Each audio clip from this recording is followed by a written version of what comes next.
존귀한 주보혈이 우리 심령 속에 가득 차서 날마다 내 영이 새로워지는 귀한 삶을 사시는 저와 여러분들 될 수 있기를 주의 이름으로 축원을 드립니다. 아멘. 오늘 본문을 통해서 우리가 어찌할꼬 이런 제물과 같이 은혜를 나누기를 원합니다. 먼저 이 베드로의 설교를 통해서 29절에 보면 그렇게 표현합니다. 형제들아, 이런 표현을 씁니다. 베드로는 설교를 통해서 14절에 그 청중들을 향해서 그렇게 표현합니다.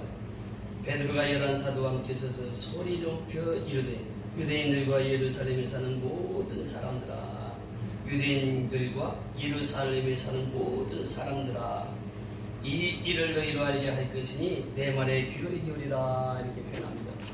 사실 베드로는 성령 받기 전에는 이렇게 용감하지 못했습니다. 담대하지 못했습니다.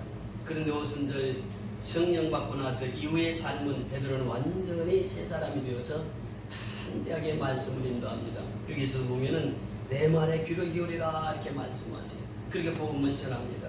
또 22절에도 내려가서 이스라엘 사람들아, 이 말을 들어라. 너희도 아는 바와 같이 하나님께서 나사렛 예수로 큰 권능과 기사와 표적을 너희 가운데서 베푸사 너희 앞에서 증언하십니다. 그러면서 담대히 설교를 합니다. 오순절 성령 받고 나서 베드로는 그렇게 고백합니다. 이스라엘 사람들아, 이 말을 들어라. 너희도 아는 바와 같이 하나님께서 나사렛 예수로 큰 권능과 기사 표적을 행한 것을 너희들이 보고 알지 않느냐, 이렇게 표현합니다. 오늘 말씀에 보면은 형제들아, 아돌포스, 브라더스, 이렇게 표현합니다. 그러면서 친근감 있게 베드로가 이 친구들을 향해서 이 말씀을 하시면서 내가 조상 다윗에 대하여 담대히 말할 수 있노니, 조상 다윗에 대한 말씀입니다. 다윗에 대해서 담대히 말할 수 있노니 다윗이 주거장사되어 그 묘가 오늘까지 우리 중에 있도다.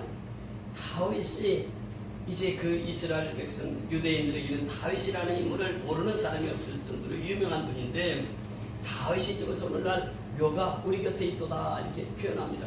근데 다윗이 말하기를 그는 선지자라 하나님이 이미 맹세하사 그의 자손 중에서 한 사람을 그 위에 앉게 하리라 하심을 알고 미리 본고로 그리스도의 부활을 말하되, 다윗이 미리 보았습니다. 그리스도의 부활을 미리 보았다고 하는 것이, 다윗이 미리 그리스도의 부활을 본고로 이렇게 표현합니다. 그 가운데 보냄이 되지 않고 그의 육신이 썩임을 당하지 아니하시리라 하더니 이 예수를 누가 살리신지라? 하나님이 살리신지라. 죽었습니다. 근데 육신이 썩임을 당하지 않습니다. 그런데 그 예수를 하나님이 살리신지라, 그러면서 증언하시는 거예요.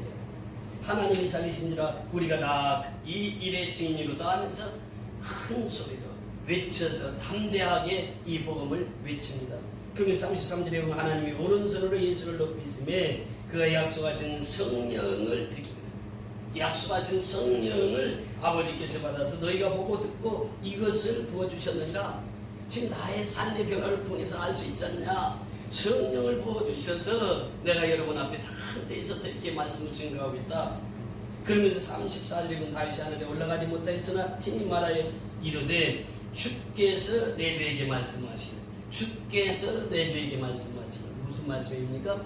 큐리오스, 똑같은 큐리오스를 쓰시는데, 주께서, 이 말은 먼저는 성부 하나님을 말하고 나중에는 성자 예수님을 말하는데 동일하게 주께서, 그러니까 큐리오스라고 하는 말은 지난 시간에도 말씀을 드렸습니다만 왕 중의 왕이요 주 중의 주라고 하는 것이, 그러니까 하나님은 만왕의 왕이십니다.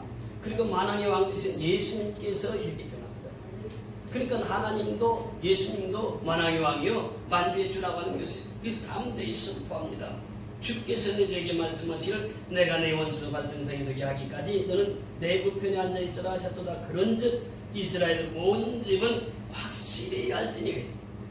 지금 베드로는 담대하게 이스라엘 온 집은 확실히 알지니, 무엇을? 너희가 십자가에 못 박은 이 예수를 하나님이 주와 그리스도가 되게 하셨느니라 하니라. 너희가 십자가에 못 박은 이 예수, 하나님이 주와 그리스도가 되게 하셨다. 만왕의 왕이 되게 하시고 메시아가 되게 하셨다. 하나님이 예수를 부활을 하셔서 주와 그리스도가 되게 하셨다. 이 말씀을 선포합니다. 그때에 이 말씀을 듣고 있는 천중들이 형제들아 아들보스 이렇게 불러주었던 그 형제들 그들의 반응이 나타납니다. 37절 그들이 이 말을 듣고 마음에 찔려 이렇게 표현합니다. 마음에 찔렸다. 왜? 그들이 예수를 죽였으니까. 그런데 그 죽인 예수가 사흘 만에 부활하실 것이고 그 죽인 예수가 하나님께서 주와 그리스도로 삼으셨다고 이 말씀을 듣고 나서 그들의 마음이 찔렸습니다. 그러면서 마음이 찔려서 그들이 고백합니다. 베드로와 다른 사도들에게 물어가르되 형제들아 브라더스 what shall we do? 우리가 어찌할꼬? 우리가 메시아를 죽였으니 그리스도를 죽였으니 우리가 어찌할꼬? 라고 하는 표현입니다. 초대교회 부흥의 비결은 바로 여기에 있었습니다. 우리가 어찌할꼬? 이것이 바로 초대교회 부흥의 원천이었다고 합니다. 그러니까 우리 오늘날 역시 마찬가지입니다. 우리가 하나님의 말씀을 드리면 그 말씀을 통해서 우리가 어찌할꼬라고 하는 반응이 나타나요. 철저한 회개하는 모습이죠. 우리가 어찌할꼬? 우리가 예수를 죽였으니 어찌할꼬? 여러분 보세요. 우리가 신앙생활 잘한다고 하지만 우리가 한 주간 살면서 예수님의 십자가에 못 박은 것이 한두 건이 아니지 않습니까? 우리도 모르게 자신도 모르게 예수를 다시 십자가에 못 박고 있다고 하는 것이에요. 그래서 우리가 주님 앞에 나올 때마다 우리가 어찌할꼬? what shall we do? 우리가 어찌해야 됩니까? 그때 베드로가 담대하게 그들에게 세 가지 답변을 합니다. 첫째 38절을 다 같이 읽습니다. 38절 시작. 베드로가 이르되 너희가 회개하여 각각 예수 그리스도의 이름으로 세례를 받고 죄사함을 받으라. 그리하면 성령의 선물을 받으리니. 자, 베드로가 이르되 너희가 뭐하여? 회개하여 repent 메타노미아. 이 말은 다시 원래대로 돌아가는 것을 말하고 있습니다. 에덴 동산의 회복을 말하고 있습니다. 첫째 아담에서 이제 그치지 아니하고 둘째 아담인 예수께서 내 마음을 사로잡아서 이제는 에덴 동산의 회복으로 다시 회복하는 것입니다. 이것이 메타노미아, 이 리펜트, 회개라고 하는 말입니다. 회개해야 된다고 하는 것이에요. 어떤 회개를 해야 되냐? 요한일서 1장 9절에 보면 만일 우리가 우리 죄를 자백하면 저는 미쁘시고 의로사 우리 죄를 사하시며 모든 우리의 소리를 깨끗게 하실 것입니다. 우리의 죄를 자백하는 것, 우리 죄를 회개하는 것입니다. 나의 죄를 회개하는 것입니다. 그러면서 하나님 앞에 나의 죄를 회개하게 되면 하나님께서는 우리를 깨끗게 하사 모든 불의에서부터 떠나게 해주신다. 이렇게 말씀해 주시겠습니다. 요한복음 8장에 보면 가나마다 현장에서 잡힌 여인이 있었습니다. 이 여인을 예수님 앞에 끌고 왔습니다.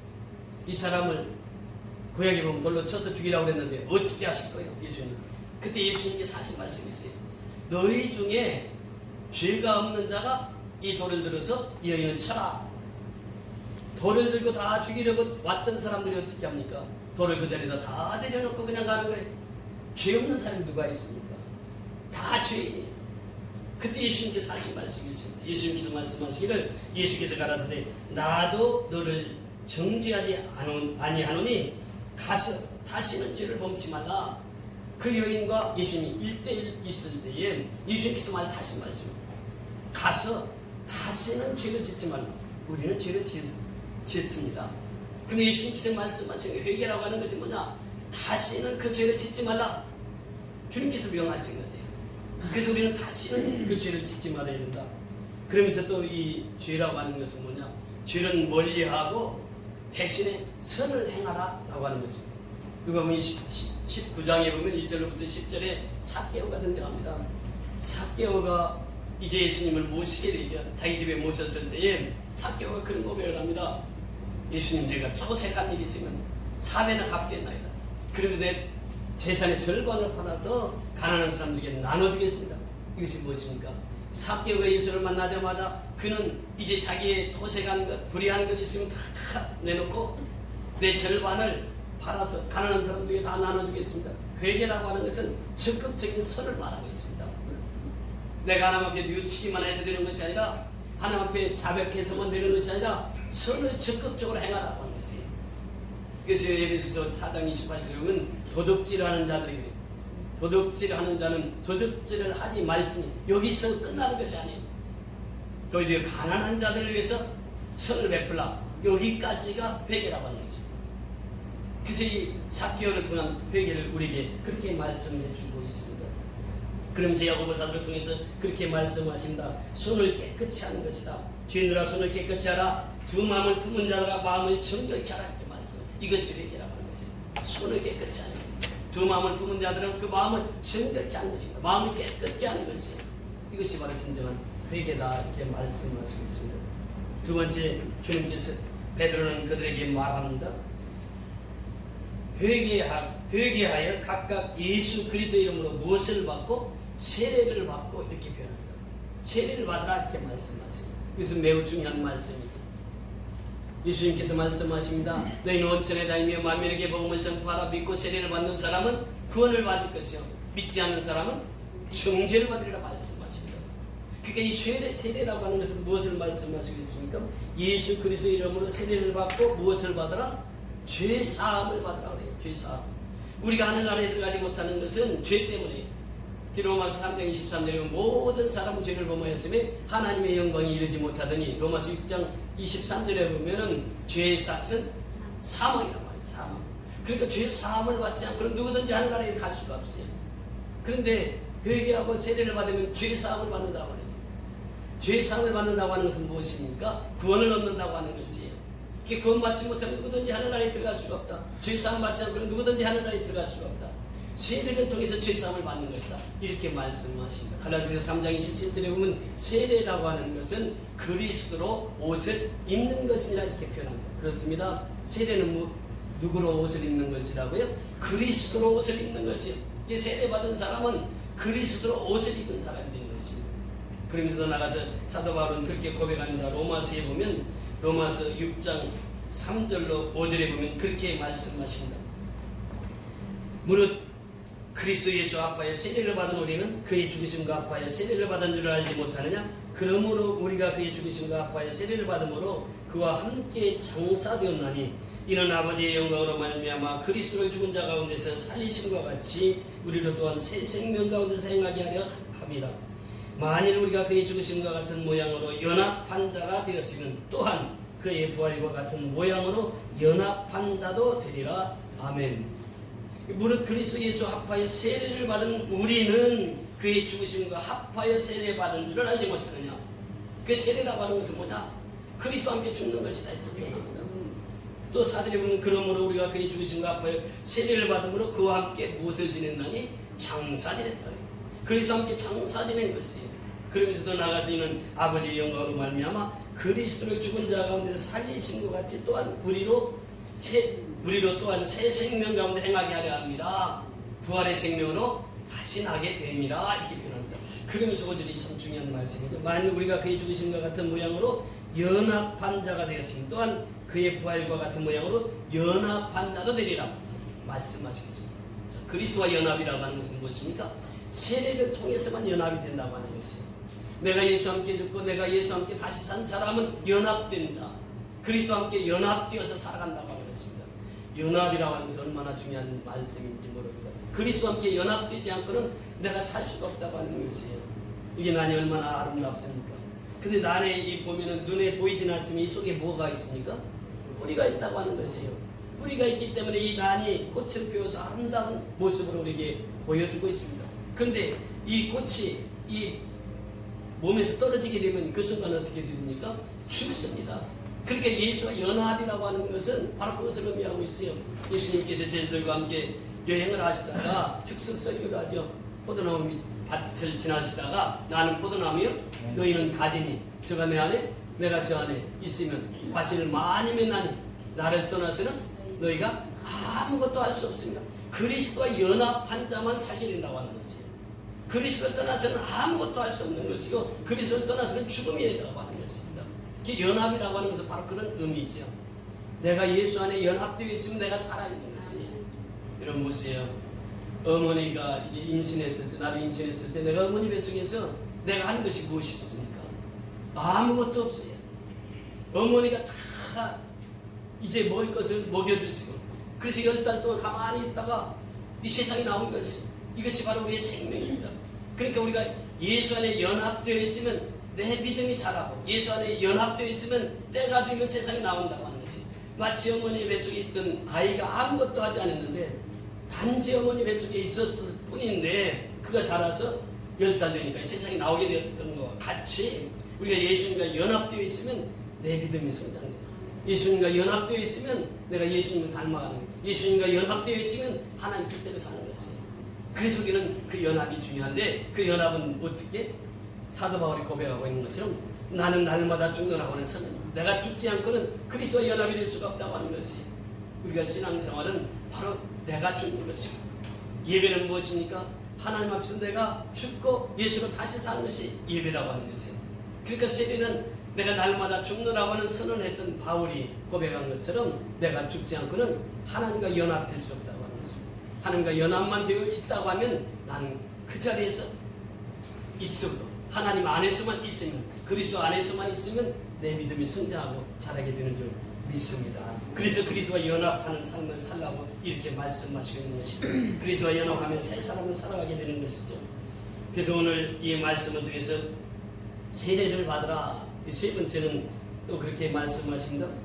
오늘 사도행전 2장 38절을 통해서 예수 그리스도의 이름으로 세례를 받고 죄사함을 받으라. 그리하면 무엇을 선물로 받으리라? 성령을 선물로 받으리라, 이렇게 말씀하십니다. 여러분, 성령을 선물로 받아야 됩니다.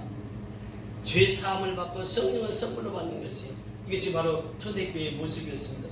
이 초대교회에서 성령을 선물로 받을 때에 그들은 영적으로 풍성한 삶을 누리며 살아갈 수 있게 되었습니다.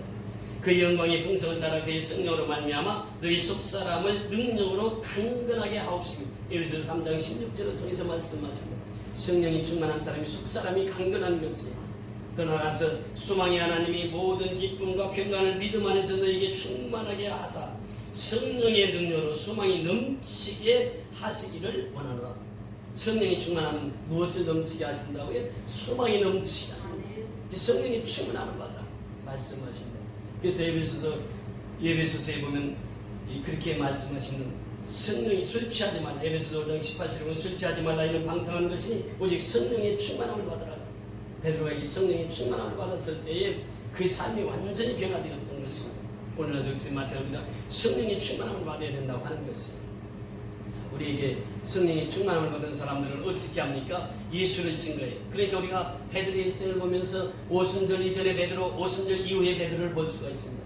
오순절 이전의 베드로는 예수님의 술제자였지만 예수님을 3번이나 부인했고 예수님을 속을 많이 새겼던 베드로라고 하면, 오순절 이후의 베드로는 담대하게 복음을 외치면서 하나님의 뜻을 선포하며 살았던 것입니다.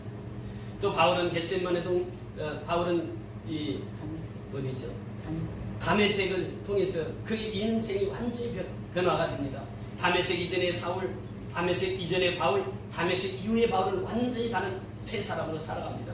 여러분, 지금 우리가 코로나19를 맞고 있는데 코로나19 이전의 믿음의 세대들과 코로나19 이후의 믿음의 세대들은 완전히 또 변화가 될 것입니다.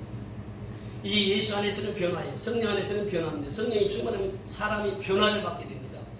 여러분, 우리가 이 성령이 충만한 사람은 복음을 증거하게 되는데, 이렇게 성경은 우리에게 말씀하시죠. 성령과 신부가 말씀하시기를 오라 하시노도다. 듣는 자도 오라 할 것이요 목마른 자도 올 것이요 또 원하는 자는 값없이 생명수를 받으라 하시더라. 계시록 22장 17절에 보면, 그래서 예수님께 오라고 선전합니다. 오라고 선포합니다. 그래서 오늘 본문 39절에도 그 말씀을 하시고 있죠. 우리 사도행전 2장 39절 다 같이 말씀을 공급하십니다. 시작. 이 약속은 너희와 너희 자녀와 모든 데살 곧 주 예수 우리 주 하나님이 얼마든지 부르시는 자들에게 하시는 것이라. 하시라고. 이렇게 복음을 전합니다. 약속하신 말씀을 전합니다. 그래서 이 계시록에 보면 성령과 신부가 말씀하시기를 오라 하시는도다. 누구에게? 예수님께 오라 하시는도다. 듣는 자도 오라 할 것이요 목마른 자도 올 것이요 또 원하는 자는 값없이 생명수를 받으라 하시다. 그래서 예수님께 나오는 것입니다. 예수님께 나오라고 우리는 선포해야 되는 것입니다. 이사야 선지를 통해서 우리에게 말씀하십니다. 오라 너희 모든 목마른 자들아 물로 나오라. 돈 없는 자도 오라. 너희는 와서 사목대에 돈 없이 값없이 와서 포도주와 젖을 사라 말씀하십니다. 예수님께 오라고 하는 것이요, 이것이 바로 복음을 전파하는 것이에요. 돈 없는 자도 오고 그래서 이 말씀에 보면 그렇게 말씀하십니다. 너희는 물러나오라. 돈 없는 자도 오라. 너희는 와서 사목때 돈 없이 값없이 와서 포도주와 젖어 살아. 우리가 복음을 전하다 보면 그런 사람 종종 만나게 됩니다. 나 돈 없어서 교회 못 가요. 그래요. 아니 교회 가면 돈 달라고 하는데 아니에요. 돈 없어도 교회 나오는 것입니다. 아니요, 가면 11조 해야죠. 가면 돈 내라고 하는데 어떻게 돈 안 내고 교회를 다닙니까? 이렇게 얘기해요. 근데 교회는 돈 없어도 나올 수 있는 것이에요. 저렇게 목회를 하면서 이 헌금에 대한 강조를 그렇게 해본 적이 없습니다. 그러나 어떻습니까? 우리가 지금까지 재정이 부족해서 어려움을 당한 적이 없습니다. 하나님께서는 그럼에도 불구하고 넘치게 하나님 복을 주시는 것이에요. 돈 없는 자도 교회 오는 것입니다. 가난한 자도 교회 오는 것입니다. 부한 자도 교회 오는 것이에요. 은혜 받으면 그 속에서 자기가 우러나서 헌금을 하는 것이지 강압적으로 할 수 없는 것이 교회입니다. 그래서 이사야 선지자를 통해서 말씀하시는 거예요. 돈 없는 자도 와라. 돈 없이 값없이 와서 포도주와 젖을 사라 말씀하십니다. 그러면서 계속 말씀하시는 너희는 귀를 기울이고 내게로 나와 들으라. 그래야만 너희의 영혼이 살리라. 귀를 기울이고 하나님의 말씀을 들어야 내 영이 삽니다. 그러면서 내가 너희를 위하여 영원한 언약을 맺으니 곧 다윗에게 허락한 확실한 은혜니라 말씀하십니다. 이사야서 55장 6절에 보니까 너희는 여호와를 만날 만한 때 찾아가 가까이 계실 때에 그를 부르라. 그래서 우리는 이 마지막 때에 성령 충만함을 받고 하나님을 만나야 된다고 하는 것이에요. 그러면서 더 나가서 우리에게 말씀하시기를 이사야서 55장 8절에 보니까 이는 내 생각이 너희 생각과 다르며 내 길은 너희 길과 다름이니라. 여호와의 말씀입니다. 내 생각이 달라요. 내 생각과 하나님의 생각이 다릅니다. 나의 길과 하나님의 길이 다르다고 하는 것이에요. 그럼 누구에게 그 생각을 맞춰야 됩니까? 하나님의 생각에 내 생각을 맞춰야 돼요. 누구의 길에 내 길을 맞춰야 됩니까? 하나님의 길에 내 길을 맞춰야 돼요. 예수님께서 말씀하시잖아요. 내가 곧 길이다, 진리다, 생명이다. 그러면 내가 그 가는 길을 예수님의 길에다 맞춰야 돼요.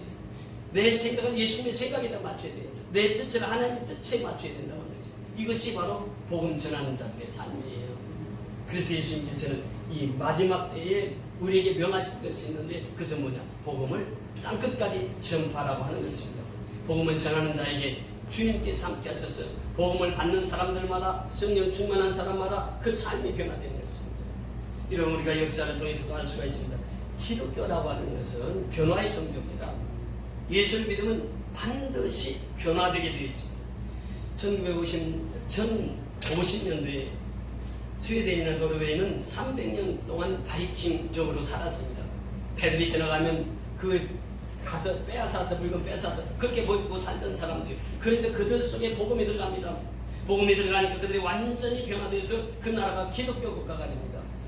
여러분 영국에 보세요. 영국에도 역시 마찬가지였습니다. 영국이 망한다고 했을 때에 이제 존 웨슬리와 찰스 웨슬리가 나타나서 얘기합니다. 청년들에게 복음을 전합니다. 당신들은 예수님 되어 살아. 그래서 이 청년들부터 회개하고 하나님 앞에 돌아오기 시작합니다. 그래서 영국이 새롭게 변화가 됩니다. 존 웨슬리 또 이런 분들이 이제 십자가의 복음을 증거함으로 말미암아 영국이 대영 제국이 될 수 있었다고 하는 것입니다. 미국에도 보면 1865년 남북 전쟁이 있습니다. 그때에 많은 사람들이 곤고함 속에 살아가고 있었습니다. 소망이 없었습니다. 그때에 D.L. 무디 같은 또 찰스 퀴필드 같은 이런 유능한 영적 지도자들이 나타나서 우리가 하나님께 돌아가야만 미국에 살 수 있습니다. 그래서 미국의 대각성 운동을 통해서 이제 그들이 다시 부흥하는 역사를 이루게 되는 것을 보게 됩니다. 여러분 기독교는 변화의 종교입니다. 예수를 믿으면 그 사람이 변화가 되고 역사가 변화가 되고 그 나라가 변화된다고 하는 것이죠. 예수님께서는 이 복음을 땅끝까지 전하라고 우리에게 명령하고 있는 것입니다. 그래서 이 예수를 믿는 사람을 보면은 이제 그 삶 속에서 삶의 어려움 속에서 그들은 그 어려움을 디디고 이기고 나가는 것입니다. 찬송가 408장에 보면 브라운이라고 하는 분이 작사 작곡을 하는데 이분이 그 말씀 요한복음 14장 26절 27절을 읽다가 이 찬송 가사를 짓게 되는데 그 말씀이 보면 보혜사 곧 아버지께서 내 이름으로 보내신 성령 그가 너에게 모든 것을 가르치고 내가 너에게 말한 모든 것을 생각나게 하리라. 평안을 너에게 끼치노니 곧 나의 평안을 너에게 주노라. 내가 너에게 주는 것은 세상이 주는 것과 같지 아니하리라. 너희는 마음에 근심도 하지 말고 두려워하지도 말라. 이 말씀을 읽으면서 지은 가사가 나 어느 곳에 있든지라고 하는 말씀입니다. 이 찬송가 가사에 보면 나 어느 곳에 있든지 늘 마음이 편하다. 주 예수 주신 평안함 늘 충만하도다. 내 마음에 솟는 영생수 한없이 여기니 목마름 낯이 없으며 늘 평안하도다. 참되신 주의 사랑을 형언치 못하네. 그 사랑 내 맘 여시고 소망을 주셨네. 주 예수 온갖 고난을 왜 몸소 당했나. 주 함께 고난 받으면 면류가 넘겠네. 그러면서 우리 매번 나의 마음속에 늘 평안해. 나의 마음속에 늘 평안해. 악한 죄 파도가 많으나 마음이 늘 평안해. 이 가사 작사하고 작곡을 했던 것입니다. 여기 4절에 보면 주 예수 온갖 고난을 왜 몸소 당했나. 우리는 이것을 깊이 생각해 봐야 됩니다. 성령 충만한 사람은 앞뒤가 다 막혀 있어도 염려는 심하지 않습니다. 여러분 모세를 보세요. 모세가 홍해수 앞에 왔을 때 이제 그는 앞이 가로막혀 있습니다. 홍해수로 가로막혀 있습니다. 뒤에는 애국 군사들이 쫓아옵니다. 옆에는 산이 가로막혀 있습니다. 사방이 다 가로막혀 있어요. 그때 하나님 앞에 두 손 듭니다. 하나님 어찌하면 좋으리까? What shall we do? 어찌할꼬? 우리가 어찌할꼬 했던 그 초대교회 그 사람들처럼 지금 모세가 그렇게 하나님 앞에 두 손 들고 하나님 어찌하면 좋으리까? 그때 하나님께서 뭐라고 말씀하십니까? 너희는 오늘날 가만히 있어서 하나님이 행하시는 구원을 보라. 그들이 한 것이 무엇입니까? 가만히 있어서 구경만 했어요. 그랬더니 하나님께서 그 바닷속에 있던 길을 보여주시고 건너라. 이스라엘 백성들이 다 건너서 다 살았습니다. 그러나 홍해수에 들어왔던 애국 백성들은 어떻게 되었습니까? 물이 합장돼서 다 빠져 죽었습니다. 여러분 성령 충만한 사람 모세처럼 사방에 막혀있어도 두려워하지 않습니다. 반드시 하나님께서 이 길을 뚫고 나갈 수 있는 힘을 주신다고 하는 그 믿음이 있어요. 그래서 그 믿음 가지고 바닷속에 숨겨놨던 그 길을 하나님 보여주시고 그 길로 이스라엘 백성들을 인도했던 것을 보게 됩니다. 성령 충만한 사람은 결코 굴하지 않습니다. 여호수아를 보세요. 여호수아가 요단강에 있을 때 요단 강물 깊이가 평상시는 건너뛸 수 있는 강이지만 이 모맥을 거두는 시기는 이 강물이 물이 불어서 길이가 넓이가 300에서 500m 수심이 3m에서 4m가 갑니다. 그런데 여호수아가 제사장들을 법궤를 맨 제사장들에게 요단에 들라라고 명령을 합니다. 요단에 들라고 하는 것은 무엇입니까? 그 당시에 그 우기 때는 물이 급류로 흘러내려갑니다. 그런데 그 수심 깊은 그곳에 사람이 들어가면 어떻게 됩니까? 죽는 것이에요. 그런데 죽음을 무릅쓰고 그 말씀대로 순종했을 때에 제사장들이 요단강을 딱 밟았을 때 요단강물이 어떻게 됩니까? 쫙 갈라지는 물벽 사이로 그 이스라엘 200만이 다 지나갑니다. 기적의 역사죠. 여기서 보면은 여호수아도 역시 마찬가지로 사방이 막혀 있을 때에 하나님 앞에 기도해서 하나님께서 탄대함으로 제사장들에게 명하여서 요단에 들라라고 했을 때 제사장들이 발을 들였을 때 요단강은 갈라지고 말았다고 하는 것입니다. 더 나아가서 우리는 다윗을 볼 수 있습니다. 다윗의 삶을 보면은 참 어려움이 가중되었던 삶이었습니다. 어려서부터 힘이 들었던 삶이에요. 그러나 그 다윗은 어려서부터 하나님을 경험하고 살았습니다. 어려서 양치기를 할 때 곰이 사자가 자기 양을 물고 가면 그 곰의 입에서 사자 입에서 사자를 건져 자기 양을 뺏어오는 거예요. 그러면서 적장 골리앗과 싸울 때도 물맷돌 5개 가지고 와서 만군의 여호와 이름으로 4개 가노라고 가서 적장 골리앗을 목을 뺍니다. 근데 다윗의 일생을 보면 너무너무 힘든 일생이었습니다. 사울이 왕이 되고 다윗을 이제 죽이려고 했을 때 다윗은 도망 다닙니다. 그러면서 생애 동안 도망자의 생을 살았습니다. 그런데 그가 왕이 되었을 때에 그는 이제 적군과 싸우기만 싸운 백전백승을 합니다. 어떤 그는 그렇게 싸워서 승리할 수 있었을까요? 첫째는 하나님 말씀에 절대 순종했습니다. 다윗은 가는 곳마다 하나님 앞에 기도합니다. 하나님 어찌하면 좋으니까? 싸움을 해야 됩니까? 말아야 됩니까? 전쟁해야 됩니까? 말아야 됩니까? 하나님 앞에 다 끌어보고 결정을 해요. 그게 다윗의 신앙입니다. 그래서 하나님께서 다윗을 내 마음에 합한 자라 이렇게 표현하고 있습니다. 그러면 두 번째 우리가 깨달을 수 있는 것은 뭐냐? 다윗이 숨어서 도망다니면서 그 질일이 다 해결되었단 말이죠. 그렇게 적군들이 쳐들어오면 저놈들 저쪽으로 쳐들어오지. 그럼 여기 숨었다 매복에서 탁 치면 돼. 그래서 다윗이 백승을 할 수 있었다고 하는 것이죠. 여러분 고난은 결코 그 고난으로 끝나는 것이 아닙니다. 고난은 무엇입니까? 고난은 바로 축복이라고 하는 사실이죠. 그 고난을 당했기 때문에 다윗은 백전백승을 할 수 있었고 또 하나님의 말씀이 철저히 순종했기 때문에 그는 백전백승을 할 수 있었다라고 하는 것이죠. 자, 그래서 우리의 신앙이라고 하는 것은 뭐냐? 사도 바울을 보세요. 사방으로 의열 쌓임을 당하여도 쌓이지 아니하느니 그렇게 고백합니다. 왜? 하늘은 쌓임을 당할 수가 없습니다. 그게 사도 바울의 고백이 그거지. 수많은 선교하면서 교회를 지으면서 어려움을 겪었지만 사방으로 의열 쌓임을 당해도 쌓이지 않는다고 고백할 수 있었던 것은 바울의 신앙, 하늘을 바라보는 신앙이 있었단 말이죠. 그래서 하늘은 누구도 막을 수가 없는 것이에요. 오늘날 코로나19로 인해서 우리 마음이 참 울적하고 마음이 근심스럽고 염려함으로 살아갑니다. 그러나 우리가 믿는 하나님은 반드시 이 코로나를 물리치고 이제 코로나 이후의 시대를 우리가 맞이하게 될 줄 믿습니다. 그래서 우리가 모일 때마다 이 코로나19를 우리 곁에 속히 떠나게 해달라고 기도해야 돼요. 그래서 우리가 사방으로 막혀있는 것 같지만 막힐 수가 없다고 하는 것이에요. 반드시 하나님께서는 이 코로나19를 지나가게 하시고 이제 우리의 믿음을 더 돈독하게 세워주실 줄 믿습니다. 우리가 먼 훗날에는 그 코로나19 때 그 뜨거운 여름에 우리 마스크 쓰고 예배드렸지 얼마나 힘들었어. 마스크 쓰고 돌아다녔지 얼마나 힘들었어. 그러나 그걸 해야 돼. 그래서 이겨나가야 된다. 우리가 손쓰기 철저히 하고 그러면서 내가 할 수 있는 것은 최대한 방역을 하면서 이 코로나19를 싸워서 우리는 승리해야 될 줄 믿습니다. 그래서 예수님께서 우리에게 말씀하신 게 주께서 온갖 고난을 왜 몸소당했나? 왜 예수님께서 십자가를 지셔야만 했습니까? 예수님 십자가에 죽으시지 않으면 안 되었습니까? 그렇습니다. 예수님이 십자가에 죽으셔야만 내가 살 수 있는 것이. 그래서 예수님께서는 그 온갖 고난을 왜 몸소당했나?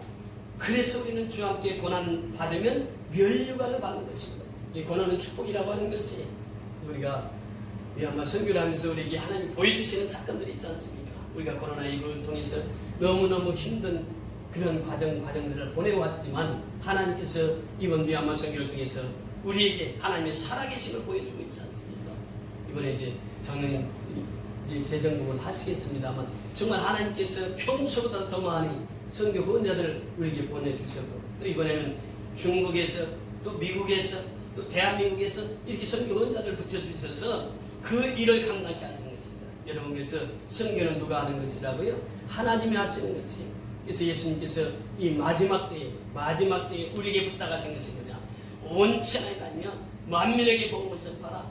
이것을 우리에게 부탁하셨습니다. 그럼 믿고 세례를 받는 사람은 구원을 받을 것이요 믿지 않는 사람은 정죄를 받으리라 말씀하시겠습니다. 이 복음을 땅끝까지 전파해서 볼 받는 저와 여러분이 될 수 있기를 주의 이름으로 축원을 드립니다. 그걸 보고 복을 받아서 누리는 저와 여러분이 될 수 있기를 주의 이름으로 축원을 드립니다. 우리 다 같이 일어나셔서 찬송가